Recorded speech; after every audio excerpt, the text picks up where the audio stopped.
예수님이 가버나움 갈릴리를 떠나서 유대와 요단을 넘어 예루살렘으로 계속 가고 계시죠.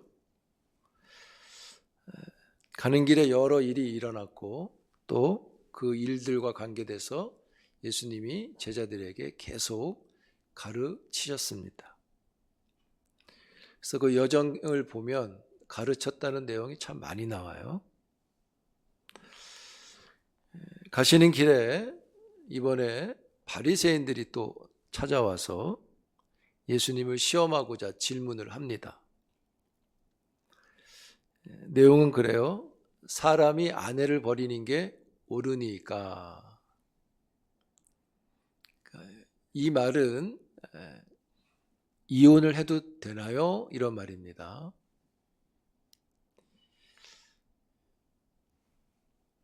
당시 이혼의 문제가 유대 사회의 큰 이슈였어요. 베레아 지역의 분봉왕이었던 헤롯이 아내를 버리고 이복 형제의 아내를 자기 아내로 삼는 일이 있었죠. 그래서 요한이 이 결혼을 부정하다, 잘못됐다라고 말했다가 감옥에 가고 그 감옥에서 결국에 목이 베어지는 일이 되어지죠. 그래서 아주 민감한 사안이었던 것은 분명해 보입니다. 근데 여기 보면 복잡한 문제를 갖고 있는데 예수님께 질문을 했을 때 예수를 시험하려고 했다 이렇게 되어 있어요. 그러니까 궁금해서가 아니라 예수를 넘어뜨리기 위한 거예요. 왜냐하면 그런 것 같아요. 이혼이 불가하다 이렇게 딱 예수님이 말씀하시면 이 문제가 헤롯에게 정치적인 문제가 될 수 있죠. 예수도 이런 결혼은 안 된다고 말해 이렇게 정치적인 문제가 될 수 있는 일이에요. 그러니까 헤롯한테 잡혀갈 수도 있겠죠. 또 예수님도 만약에 또 이혼이 가능하다 이렇게 말하면 선지자로서 인정을 받고 있는데 이혼에 대해서 굉장히 자유로운 사람이 되죠. 가볍게 여기게 되니까 또 문제가 될 수도 있어요. 그러니까 어떤 답을 해도 참 애매한 문제가 될 수 있는 질문을 한 겁니다. 예수님은 질문에 대해서 즉답을 하지 않으시고 이렇게 말씀을 하셨어요. 사람이 아내를 버리는 게 옳습니까? 이렇게 물으니까 모세는 어떻게 말을 했냐? 그러니까 율법은 뭐라 그러냐? 이렇게 물으시죠. 그러자 그들이 율법을 설명합니다. 모세는 이혼 증서를 주고 아내를 버리기를 허락했어요. 이렇게 말하죠. 율법에 있기 때문이에요. 우리 모세 율법을 한번 볼까요? 뭐라고 선하는지. 신명기 24장인데요. 이혼에 관한 이야기가 나옵니다. 신명기 24장 1절입니다. 같이 읽습니다. 시작. 사람이 아내를 맞이하여 데려온 후에 그에게 수치되는 일이 있으면 발견하고 그를 기뻐하지 아니하면 이혼 증서를 써서 그의 손에 주고 그를 자기 집에서 내보낼 것이요.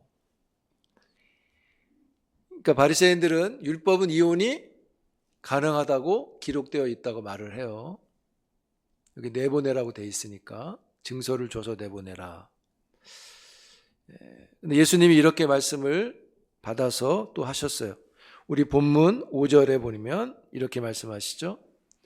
너희 마음이 완악함으로 말미암아 이 명령을 기록하였느니라. 율법에 기록이 됐다고 말을 하니까 예수님은 율법에 기록한 이유는 너희들 마음이 완악해서 이혼에 대해서 기록해 놨다 이렇게 말해요. 즉 예수님은 율법이 이혼을 결과적으로 예스냐 노냐를 말하는 게 아니라 율법의 이 이야기가 기록된 배경, 목적을 이야기하는 것입니다. 그러니까 여기 이혼이 허락된 이유가 뭐 때문이라 그런 거예요? 너희의 완악함 때문에. 그게 그렇지 않으면 기록 안 했을 수도 있는 거죠. 이게 기록된 거는 완악해서 기록해 놓은 거다. 그러니까 이런 말인 거예요. 너희들이 아주 타락했기 때문에 이 말을 기록해 놓은 거다 이런 말이죠. 왜냐하면 남편들이 아내를 버리고 다른 여자를 얻고 싶어 하는 거예요. 왜 그래요? 마음이 완악해서 그래요. 그래서 그냥 버리기는 이게 어려운 거니까 이혼 증서라는 걸 가지고 핑계를 대서 당당하게 딱 이혼을 해버리고 다른 아내를 취하는 거예요. 그런데 예수님은 그렇게 말씀하시는 거예요. 이혼 증서를 주고 남편들이 아내를 버릴 수 있는 게 아니라 완악한 남편들이 아내를 버렸을 때 그 아내를 보호하기 위해서 이혼 증서를 주는 것이다 이렇게 말하는 거예요. 신명기 24장의 내용을 쭉 보면 이혼 증서를 주라고 하면서 뭐라 그러냐면 그 버려진 아내는 이혼 증서를 가지고 다른 사람에게 결혼할 수 있다 이렇게 말해요. 그리고 그 아내를 버린 남편은 나중에 그 아내를 다시 아내로 맞을 수는 없다 이렇게 말해요. 그 얘기는 뭐예요? 이혼을 쉽게 하지 말라는 거예요. 신중하라는 거죠. 당시의 여인들은 성경에도 보면 나오잖아요. 과부와 고아와 보살피라고 되어 있죠. 버려진 아내가 살아가는 게 너무 어려운 거예요. 근데 남편들이 마음이 완악해서 다른 여자를 취하고 싶어서 아내들을 이혼시키는 거예요. 그래서 너희들이 그러니까 남편들 마음이 완악해서 이 계명을 신명기에 딱 기록해 놓은 거지 이 계명을 가지고 이혼을 하라고 준 건 아니라는 말인 거죠. 완악한 남편들한테 이혼 증서를 준 게 아니라 완악한 남편들에게 버려지는 아내들에게 이혼 증서를 줘서 자유롭게 다른 남자들에게 재혼할 수 있도록 율법에 기록해 놨다는 뜻이에요. 누구를 위한 겁니까? 아내를 위한 거예요. 그런데 남편들이 이용하는 거예요.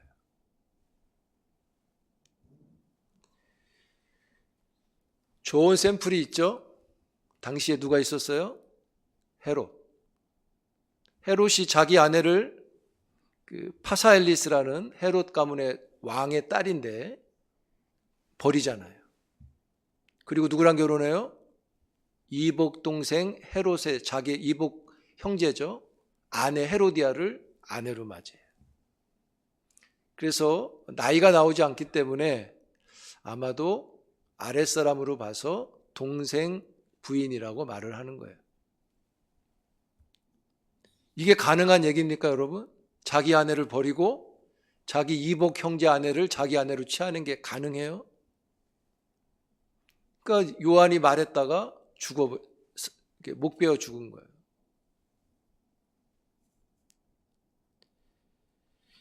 유대 사회는 여자들을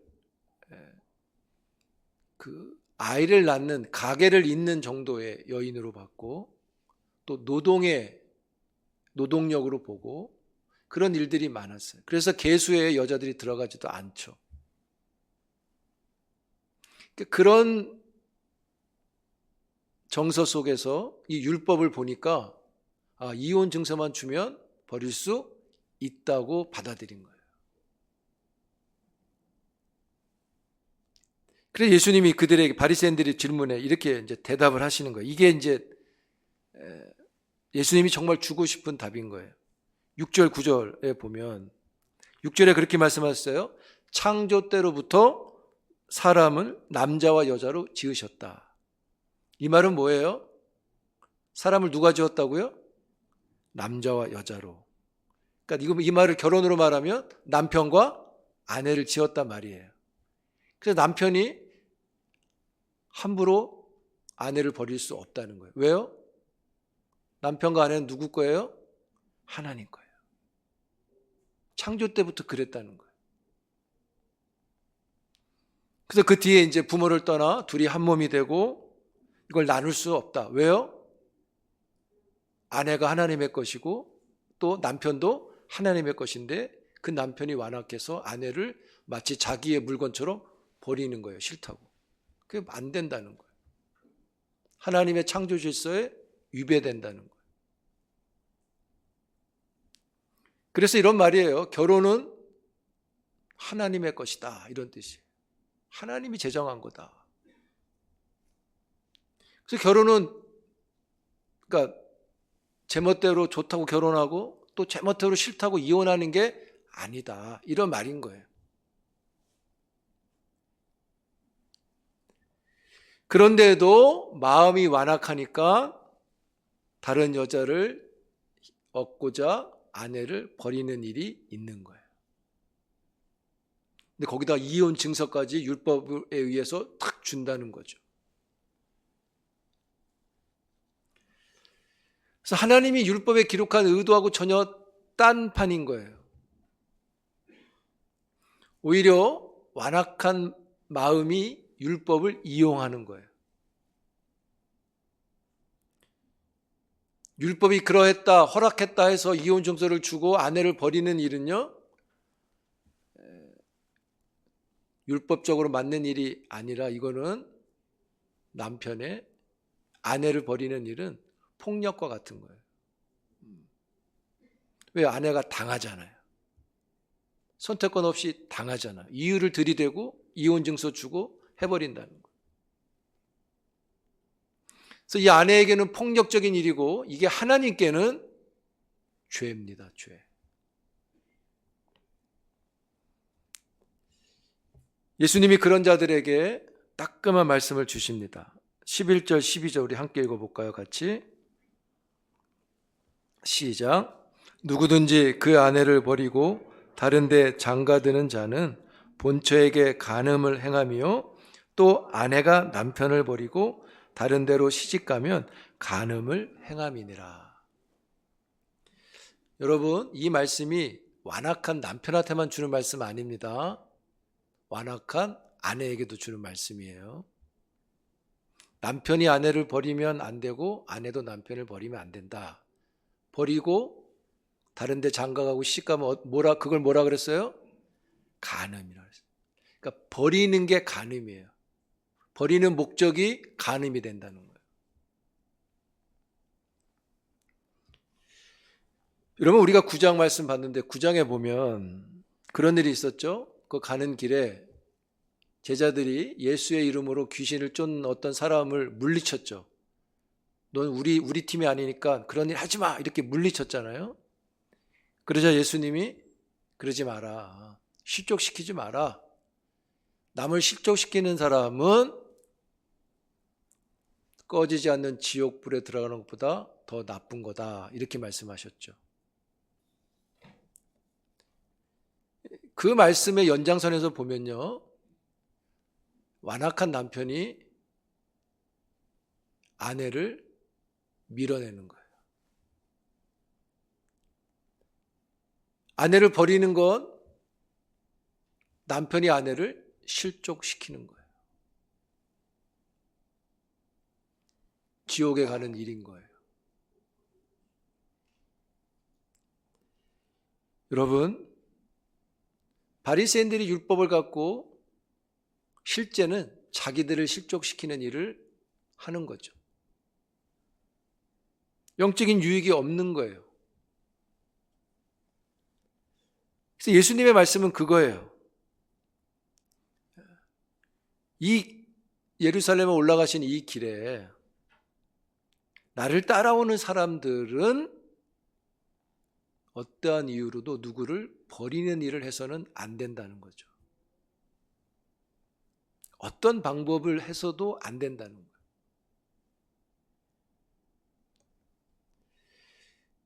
여러분, 오히려 제자로 그 길을 따라가는 사람들은 버리는 게 아니라 그들을 받는 거죠. 하나가 되는 거라 그랬어요. 그걸 깨지 않는 거라 그랬어요. 그럼 지금 예수님이 어디로 가고 계십니까? 예루살렘으로 가고 있잖아요. 마지막 여행이잖아요. 이게 예루살렘으로. 왜 가는 거예요? 10장에도 나오지만 십자가로 죽으러 가시는 거잖아요. 예수님 지금 이 길을 죄인들을 끌어안으러 가시는데 완악한 사람들은 밀어내고 버리는 일을 하고 그 길을 따라가려고 하는 거예요. 이게 불가능한 일인 거죠. 어울리지 않는 거예요. 그래서 우리가 봐야 될 건 예수님이 이 길에서 죄인들을 어떻게 받고 계시냐, 보고 계시냐는 거죠. 여러분, 복음은 버리는 게 아니라 용납하는 거예요. 그게 제자도에 맞는 거예요. 하나님의 나라는 남편이 힘이 있어서 이혼 증서를 마음대로 주고 아내를 버리는 나라가 아닙니다. 오히려 하나님의 나라는 힘이 없는, 오늘 본문에 나오듯 어린아이를 영접하는 나라예요. 여러분, 제자들이 예수의 이름으로 귀신을 쫓는 자를 물리쳤잖아요. 9장에서. 근데 10장에 보니까 이제 그 제자들이 어린아이들을 물리치고 있어요. 즉, 바리새인들이 버려도 되나요? 아내를 이렇게 질문했다면 제자들은 아이들을 버리고 있는 거예요. 여기 13절에 보시면 제자들이 아이들을 꾸짖었다 말해요. 이 꾸짖었다는 것이 어떤 말이냐? 이게 그냥 여기 어른들이 있으니, 어른들이 하는 곳이, 이렇게 어른들끼리 하는 거니까 애들은 가라. 조금 번잡하니까 저쪽에 가 있어라. 이런 의미가 아닙니다. 이건 굉장히 강력한 표현이에요. 어떻게 사용되는지 한번 볼게요. 이 꾸짖다는 단어가 이렇게 사용되어져요. 9장 25절 봅니다, 여러분. 같이 있습니다. 9장 25절 시작. 예수께서 무리가 달려와 모이는 것을 보시고 그 더러운 귀신을 꾸짖어 이르시되 말 못하고 못 듣는 귀신아 내게 명하노니 그의 악에서 나오고 다시 들어가지 말라 하시매. 귀신을 내쫓을 때, 귀신을 축사할 때 이 단어가 사용돼요. 굉장히 강력한 단어예요. 한 곳 더 봅니다. 8장 33절이에요.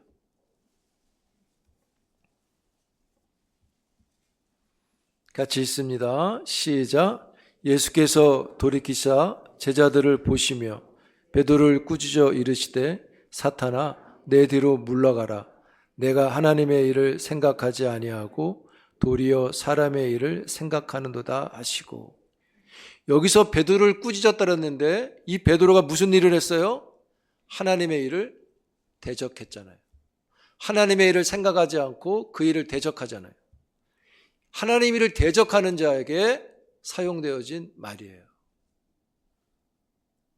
그러니까 아이들이 꾸짖었다는 건 잠깐 기다려줘 그런 의미가 아니에요.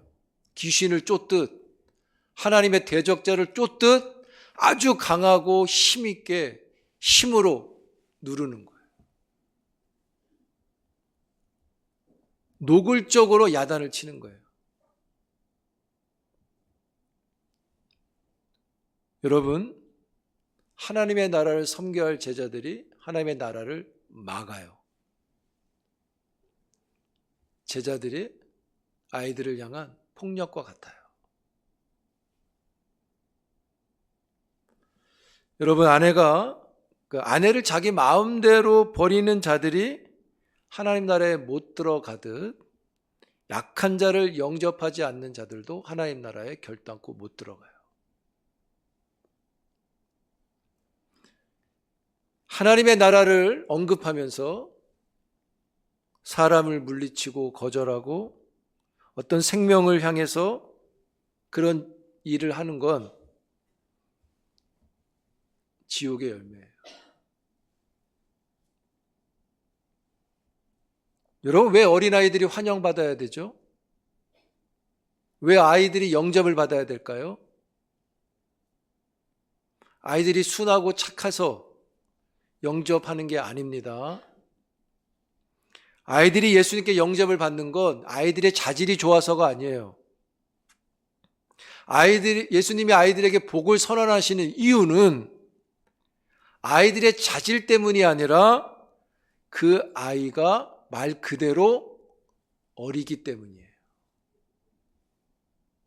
즉, 책임을 못 지는 아이이기 때문이에요. 물리적으로 말하면 이게 힘이 없는 아이들이에요. 여기 파이도인이라는 단어를 사용했어요. 어린 아이라는 게 파이도인인데, 이 파이도인은 요만한 7, 8, 9살이 아니라 더 어린 애들을 가리키는 거예요. 누가 도와주지 않으면 안 되는 아이들. 힘이 없어요. 근데 여러분, 그 아이들을 구박하는 건 뭐 때문에 하는 거예요? 반대로 힘이 있어서 하는 거예요.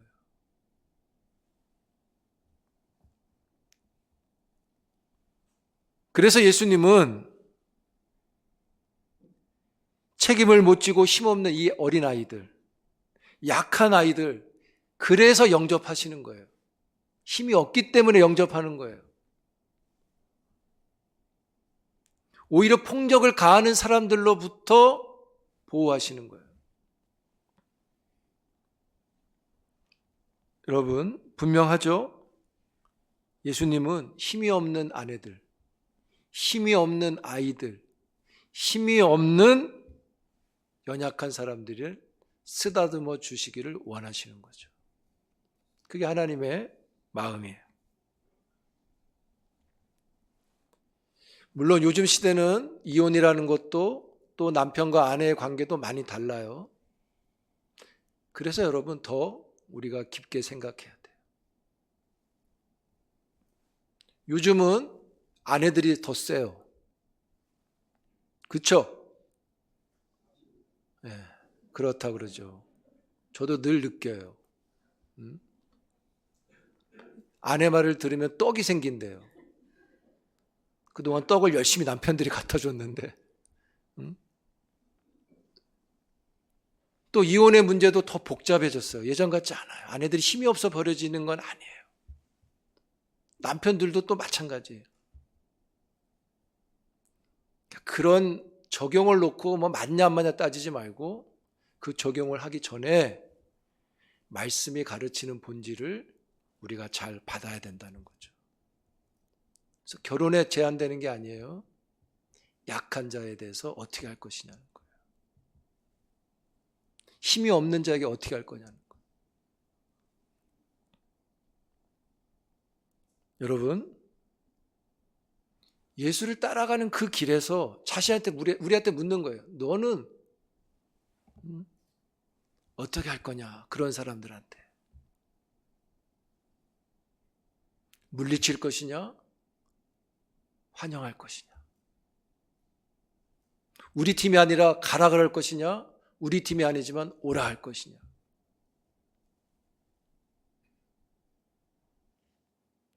이 문제를 예수님이 계속 9장도 그렇고 10장도 그렇고 천국에 들어가는 것과 연결시키는 건 아주 진지한 말씀이에요.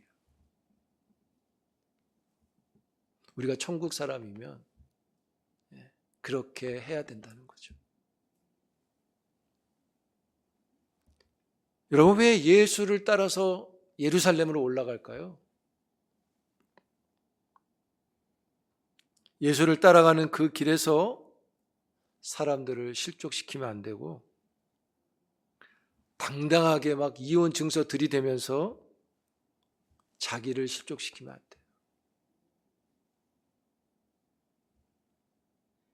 사람을 향해서, 어떤 생명을 향해서 우리가 완악한 마음이 작동이 되면 안 돼요. 사람을 향해서, 모든 어떤 것들을 향해서 하나님의 마음이 작동돼야죠. 사랑하는 성도 여러분, 그 길에서 어린아이를 영접하는 사람이 되세요. 그 길에서 아내를 영접하는 남편이 됩니다. 아내도 마찬가지입니다. 그 길에서 남편을 영접하는 아내가 되는 거죠. 그리고 그 길에서 연약한 이웃을 영접하는 주의 제자들이 되기를 기도합니다. 기도해야죠. 완악함을 버리고 부드러움을 얻게 해달라고 기도해야죠. 이런 사람이 은혜와 진리가 충만한 사람이고 예수로 충만한 천국 사람이에요. 이런 신앙과 성품을 우리가 따라가고 또 닮아가는 그런 주님의 제자의 길에 우리가 잘 참여해 갈 수 있기를 더욱 기도하기를 바랍니다. 그래서 주의 복을 누리는 우리 모두가 되기를 축복합니다.